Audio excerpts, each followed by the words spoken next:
Hello everybody, welcome back to the channel. In this video, I'm going to be looking at some of the most boring UFC fighters to watch fight in the octagon. Yes, I'm going to make that differentiation right now because I made another tier list yesterday, and I'm going to be real with you. I'm going to take the L on that one because I needlessly overcomplicated the criteria. You see, it wasn't how entertaining they were fighting in the octagon. I took in everything from social media, press conference performance, and performance in the octagon. And I ain't gonna lie to you, looking back on that video, I had some pretty horrific takes. One of those being, I do believe I had Valentina Shevchenko above Islam Makhachev, and I had Yuri Prochazka in B tier. My reasoning behind that is Yuri Prochazka has absolutely nothing to add to a press conference, but he's entertaining, so I took the average of the two. That is needlessly complicated. That's on me.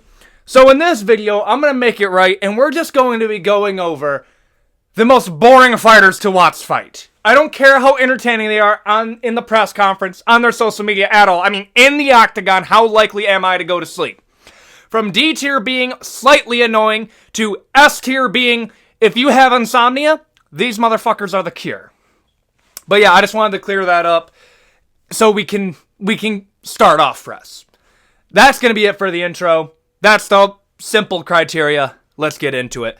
We're starting off with Merab Dvalishvili. Listen, I know I got that one Georgian fan that really hypes up my content. However, I'm sorry. Merab does deserve a spot on here, because Merab's fights are not for everybody. I'm a fan of grappling in the UFC, and I'll say this right now. Merab's fight with Petr Yan is one of the most impressive displays of cardio I have seen in my entire life.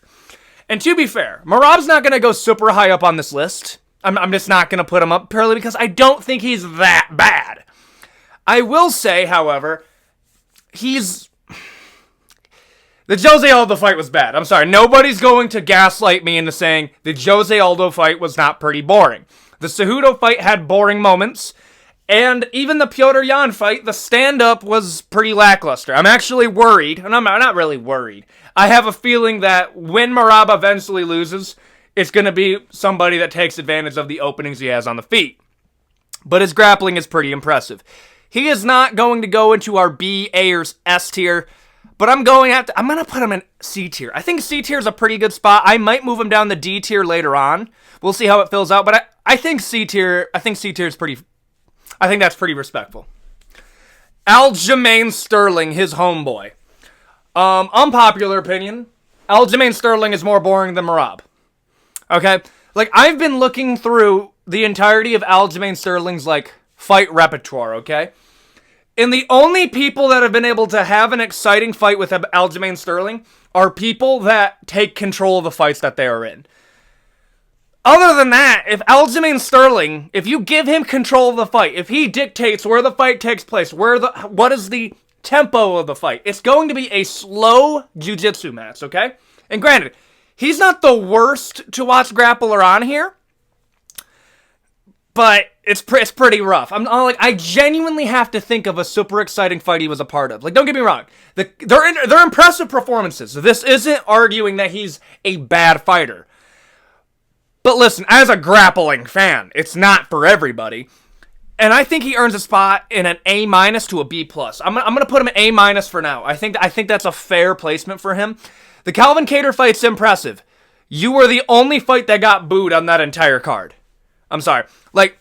People were rooting for Cejudo to beat you. Brother, I'm sorry. Wait. Yeah, people were rooting for Cejudo to beat you. That's rough. That's rough. I gotta put you in A tier, brother. Mohamed Mokaev. I'm moving Aljamain Sterling down to B+. Mohamed Mokaev deserves A tier. Holy shit, where do I begin?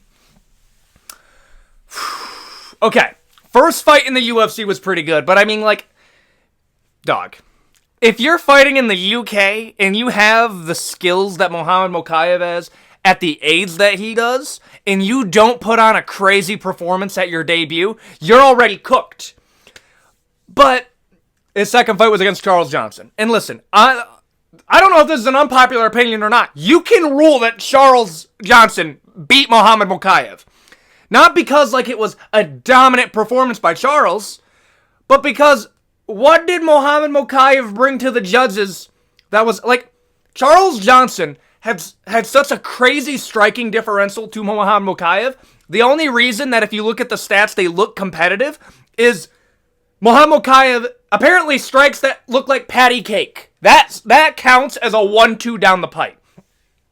Like, Charles Johnson was landing clean strikes on Muhammad Mokaev, and for whatever reason, they just said, nah, control time means more than actually damaging your opponent. Like, listen, I don't understand how we're weighing control time into this, and I think that was a fight that I do believe control time was weighed a little bit too heavily. There was no submission, it went to a decision, and Charles Johnson could have been ruled a winner because there wasn't much to judge. Muhammad Mokaev, this is what I feel about Muhammad Mokaev. He's a very talented fighter. He will become a UFC champion one day. I'll say that right now. He will become a UFC champion. At the same time, Muhammad Mokaev strikes me as a guy that the moment he starts the success starts waning, the moment he gets hurt, the moment he gets nervous, jab, double leg, 1-2, single leg, clinch, suplex. Like, it's impressive. His chain wrestling is impressive, and sometimes it's pretty cool. But damn, the Alex Perez, dude, people actually wanted you to lose because of how boring it was. Muhammad Mokaev got booed in the apex. Do you have any idea how difficult that is to do? There's not enough people to get a consistent boo, but I'm hearing people just booing Muhammad Mokaev against Alex Perez, and they wanted Mokaev to win. A tier in terms of just how boring it is, okay? Leon Edwards. Okay, this is how I feel about Leon, okay? Leon's had pretty good matchups. I think the third Kamaru Usman fight, the one that he did to defend the title against Kamaru, that was a pretty good fight. He had some good exchanges. He was looking pretty good, and it was pretty entertaining to watch. I remember watching that fight legally and getting pretty hyped about it. But then he has other performances. I mean, I'll say this right now. It's pretty hard to have a super exciting performance against Kamaru Usman unless you're Colby Covington that one night or you're Masvidal getting KO'd. Like, having an entertaining fight and beating Kamaru Usman's pretty difficult. It is. But Leon Edwards, not a lot of people, remember this. Leon Edwards was kind of seen as, Bilal Muhammad before Bilal Muhammad was him. Like, people used to meme on Leon for not getting a title shot as much as people meme on Bilal up till now. I would actually argue Bilal gets memed on a little bit more. And don't worry, we'll get to him in a second. But damn, dude, Leon sometimes puts on some snoozers. He somehow made a Nate Diaz fight pretty lackluster. Got clipped by one combo, and then people just marketed that to no end. I will say this, though. Overall, if I'm looking at this, I don't think he's the most boring. I would probably put him in a C tier down to a D tier. Just so we can fill this out, I'm gonna put him at a D tier for now. I think that's a fair placement. Next up, Bilal Muhammad, S tier. Bilal Muhammad, bro. Being Bilal Muhammad's manager has to be one of the most aggravating jobs you could ever do. Because how do you promote Bilal? We started a whole meme campaign around him being the rightful number one contender. In that he deserves a title shot. Only for the UFC to do everything in their power to not give it to him. And, people are looking at that and it's oh, the unfair treatment of Bilal Muhammad. I've actually had people say that the reason that they don't want Bilal Muhammad to get a title shot is because they're secretly racist. Dog, against fucking what? I'm sorry. Let's not pretend we are not smack dab in the Dagestani era, where if any fighter that sounds even remotely Islamic, you're immediately guaranteed not a title shot, a ranked opponent. Abbas Magomedov, in his second fight, got to fight Sean Strickland. I'm sorry, let's not pretend like there isn't a crazy amount of privilege there, because Saudi Arabian, Abu Dhabi money. I'm not even angry about it. That's how the business works. If you're paying the UFC, I guess get something out of it. But Bilal Muhammad is not the example that you want to make for the UFC being that. That's all I'm saying. Like, Bilal Muhammad is not a good example. It's because he does absolutely nothing to promote himself. He does nothing but complain whenever they give him an interview, talking about how he's the GOAT over GSP, talking about how he has the greatest resume in UFC history, talking about how... Well, what else? What else? That's about it. He does nothing but complain. And then when we actually get him into the octagon, instead of... He has the one TKO over Sean Brady. Everything else is a boring performance. He does seem like a cool dude, but I'm sorry, there's a lot of cool dudes that can't promote. Bilal Muhammad is one of those, like S tier. S tier, almost unpromotable, boring to watch fight, aside from that one Sean Brady fight. That's about it. Next up, Israel Adesanya. You know what? Leon Edwards will move up to C tier. I'm putting Adesanya at D tier. I think Adesanya, like if we're talking about the entirety of the UFC, if we're ranking like boring fighters, I think Adesanya is a little bit overhated when it comes to that. That's all I'm going to say. I do think that he is... I think it's crazy that the UFC tries to market him as one of the biggest stars ever. Like, I think that's a little bit wild. But at the same time, contender Adesanya was a monster. Like, let's not pretend like 5 years ago... Not 5. Yeah, 4 years ago. Adesanya was not like the motherfucker. The Calvin Gastelum fight is a classic. Paulo Costa, that's a good fight. What else do we got? Alex Pereira 2 is a pretty good fight. Even the first Alex Pereira fight was pretty good. The Jan Blachowicz fight was meh. It was. Jared Cannonier fight was meh. Marvin Vettori fight wasn't that good. Yoel Romero is pretty bad. You earn a spot on this list for all of that. But overall, in terms of body of work...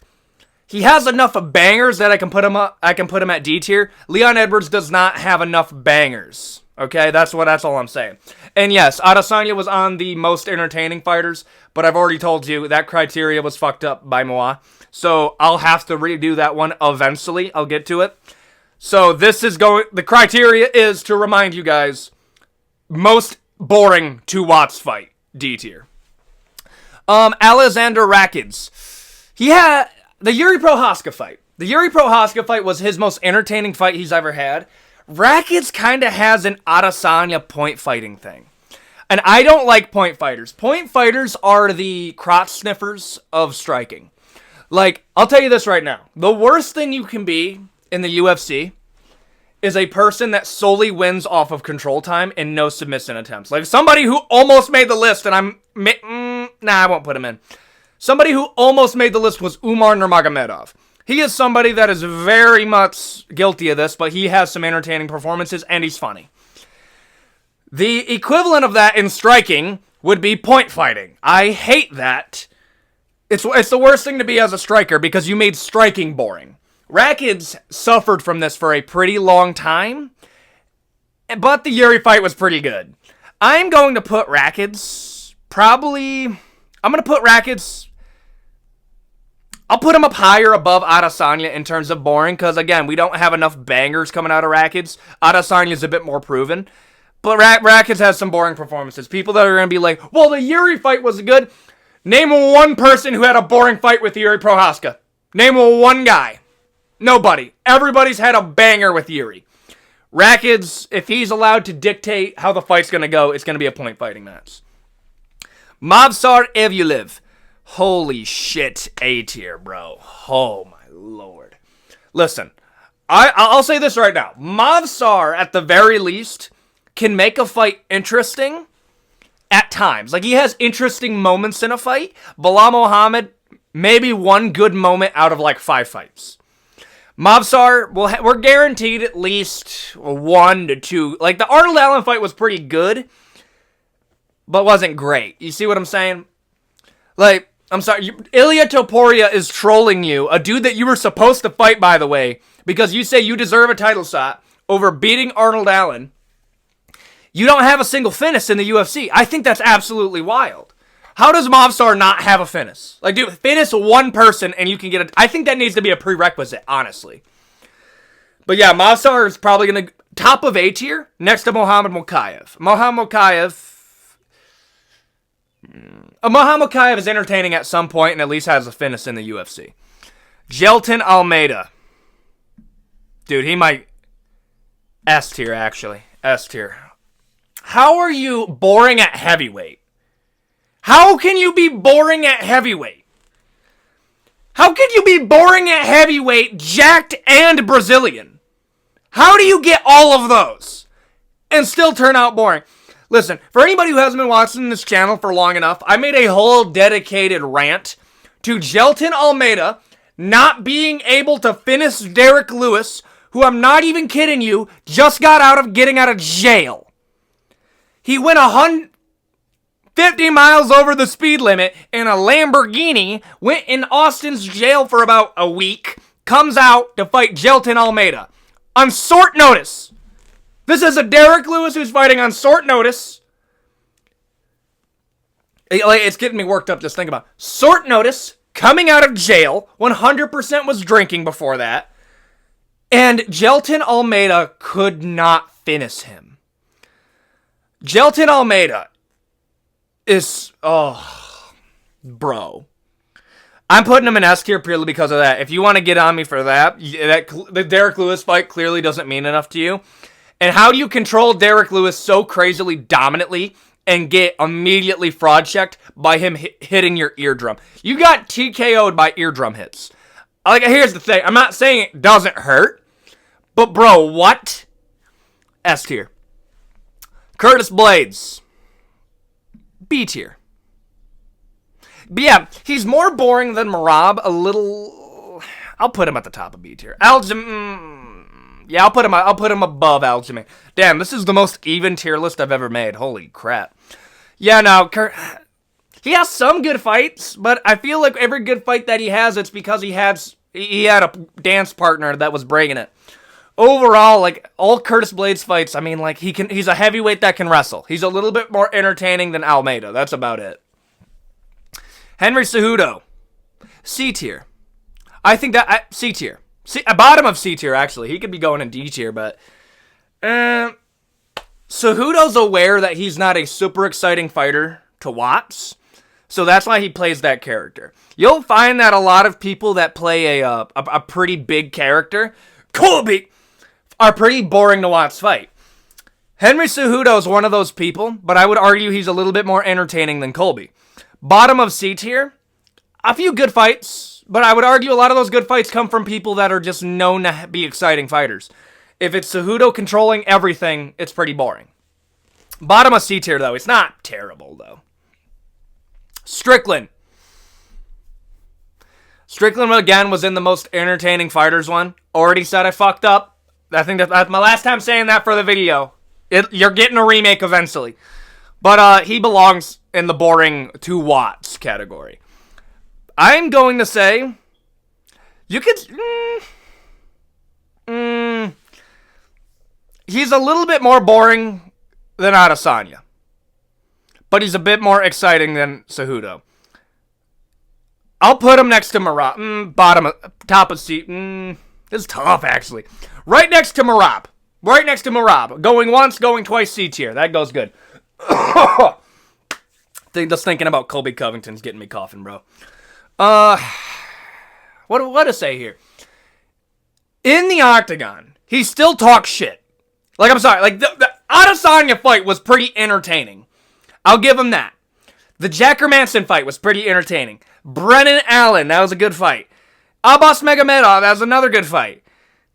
I can't give him credit for the Pereira fight, because I kind of figured Pereira was going to KO him. But after that, Nasruddin Imavov, that was a pretty boring fight. He was just a dude that would get you to a very, very, like, dominant decision and then just be happy with that. He'll get finishes every once in a while, but outside of that, I'll put him in C tier. I think that's valid. Actually, I'll put him closer to D tier. Bottom of C tier. That's good. Mateus Gamrot. You gotta have, like, I like his grappling. His chain wrestling is really good. I like his jiu-jitsu, ADCC gold medalist. Really, really impressive grappler. But damn, does he not have some snoozers, though, bro. Like, there's how do you not finish RDA? How do you not finish RDA? He technically has a win over Rafael Fiziev. But damn, Gamrot, man. You're a tough one to place. I'll be real here. I would actually argue you're up at like Aljamain's level of boring. A solid B tier. Does Aljamain have more interesting fights? Gamrot had a fun fight against Beneil. I'll put him at B tier. I think that's valid. And speaking of Beneil, we got Beneil Dariush. Okay, Beneil Dariush is part of the old guard of lightweight that didn't get a title shot because he was that boring. Okay, and I'm not going to take the press conference stuff into account because that'll fuck up the entire tier list, I've learned. But it doesn't help in fight promotion. Beneil Dariush, when he's in the octagon, he had a fun fight against Gamrot. That was pretty fun. But outside of that, I mean, the Tony Ferguson fight, I think Tony Ferguson is just an easy dude to look good against, sadly. I'll put him as a little bit more entertaining than... Is Beneil more... Who's more entertaining? Yeah, actually, I think Merab's a bit more entertaining than Beneil. B tier in terms of boring. Yeah. Let's be... he didn't get a title shot because he was boring to watch fight. I can't give him credit for Charles. I can't give him credit for Arman because they won. I'm sorry. B tier. I can't even give him credit for Edson Barboza because Edson got the win. Derek Lewis. Hear me out. Okay? Hear me out. Derek Lewis... when he is out of the first round, is pretty boring. He is. Derek Lewis has some good fights. Don't get me wrong. But damn, is he inconsistent. Don't get me wrong. He's not going up high. Because you get something good more than you get something bad. But I think D tier is a good spot for him because of the Francis Ngannou fight. It's purely because of Francis. The Francis fight drags him down quite a bit. And a few other fights that he just loses his cardio. Gelton Almeida. Again, that was a boring fight. It just was. So D tier in terms of everything. But it was Gelton's fault that it was boring. Next up, Colby Covington. A tier. I'm righting my wrong, okay? Not taking into the press conference into account, this was a dude that was going to get cut from the UFC because he was so boring to watch fight. The dark truth of the matter, Colby Covington is Bilal Muhammad if Bilal Muhammad had a character. You strip away the character of Colby Covington, he's just a boring fighter. That's just a fact, okay? Don't get me wrong, he's not as bad. Actually, he's not as bad as Bilal. Who am I kidding? He has some interesting fights. The Robbie Lawler fight was fun. He has a few interesting matchups, so that's why I'm going to put him at the bottom of A tier. But to overlook the fact that he was going to get cut for how boring he was, the Leon Edwards fight, the Jorge Masvidal fight wasn't the best either. Bottom of A tier, A-. That's valid. Next up is Sean Brady. A lot of you guys might overlook this one. So, Sean Brady, don't get me wrong, is a phenomenal grappler. It can be pretty boring. Dude, I was watching the Calvin Gastelum fight with Sean Brady. And my family was booing Brady because they thought it was boring. Me doing jiu-jitsu, thinking that I'm like an expert in this, I'm supposed to like this. As it turns out, even I was kind of bored out by it. Let me just stress this enough. What Sean Brady did to Calvin Gastelum is objectively impressive, but damn, that was a snoozer. Not quite a Bilal Muhammad level, but you can make a case. A low A tier. Maybe even a Curtis... top of B tier. Top of B tier. Colby's just... yeah. It looks cool sometimes when Brady just absolutely out-muscles somebody. That I have to give him that. And finally, Amir Albazi. Some of you guys forgot who Amir Albazi was. He was the guy that was supposed to fight Brendan Moreno for a number one contenders match, but pulled out, and that's when Roy Val came in. Amir Albazi, he's a guy fighting out of Afghanistan. Pretty boring. He's kind of like flyweights Movsar Evloev, but I genuinely don't remember a lot out of his fights. And I know I've seen him before, but there's just nothing that sticks out. I'm putting him in A tier. I can at least remember Colby. For whatever reason, I can barely remember Amir Albazi fights, and it's probably because I'm sleeping. And I think, yeah, that's going to be it for this tier list. This one, I am way more confident I got this one right. I can defend this one in the comment section. So, yeah, the criteria has been fixed. This is strictly how they fight in the octagon. I can't stress that enough. tell me what do you think about this tier list. Give your thoughts in the comment section down below. And I think that's going to be it for this video. Thank you, everybody who's been joining. We're about to get to 10,000 subscribers by the end of the month. Thank you, everybody. I'm still looking for a 10K special. I'm open to suggestions in the comment section and the Discord that's in the link in the description down below. And I believe that's going to be it. Adios, everybody, and I hope you all have a great day. Adios.